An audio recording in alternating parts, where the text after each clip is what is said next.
Hello বন্ধুরা, আশা করি সবাই খুব ভালো আছো। তো আজকে একটা নিউ মিনি ব্লগে চলে এসেছে একটা মধুওয়ালা কাকু। দেখো, মধুওয়ালা কাকুটা আমাদের বাড়িতে এসেছে মধু বিক্রি করতে, কারণ রাস্তা দিয়ে যাচ্ছিল, তখন মা ডাক দিয়েছিল, কারণ আমাদের ঠাকুরের পুজোর সময় মধু লাগে শিব ঠাকুরকে স্নান করানোর সময়। তো মধু শেষ হয়ে গিয়েছিল, তো মা ভাবলো যে একটু বেশি করে কিনে নিই। তো 250 কিনতে চেয়েছিল, কিন্তু কাকুটা তোকে 1 কিলো দিয়ে দিচ্ছিল।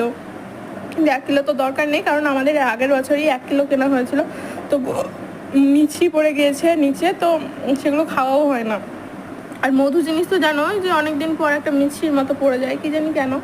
আর এই মধুগুলো তো আমাদের ওই চাক থেকেই কাটা। গ্রামে যে বিভিন্ন ধরনের গাছে গাছে চাক দেখা যায়, সেখান থেকে এই কাকুরা কিনে আনে। কিন্তু না, কিনে আনে না, কারণ ওখান থেকে কাকুরা কেটে নিয়ে আসে, কেটে নিয়ে এরকম গ্রামে গ্রামে বিক্রি করে রাস্তায়। তো আমাদেরও এই কাকুদের কাছ থেকে নেওয়া হয়, কারণ হচ্ছে অনেক সময় দোকান থেকে কেনা হয় না।